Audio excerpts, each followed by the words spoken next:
ఇదిగోండి వెళ్తుంటే ఇంకో చెట్టుకి అయితే కాయలు కోస్తున్నాం ఫ్రెండ్స్. అదిగో మా బాబాయ్ అయితే ఎక్కాడు. కోసి బాబాయ్ సబ్స్క్రైబర్ చూపిద్దాం. అదిగోండి ఫ్రెండ్స్, ఇది కూడా కాయలు బాగున్నాయి.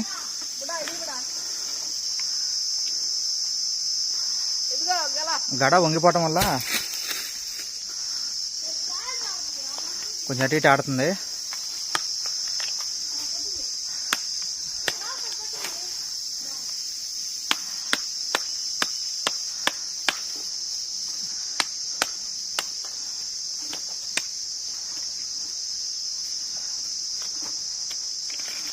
ఇక అక్కడ కొత్త ఇది ఇక్కడ తింటున్నాము. గెల్లో కాయలు అన్ని పక్కన. అదిగోండి ఆ గెల అయితే పడుతుంది చూడండి. అది ఒకటి పడి చిన్నదే.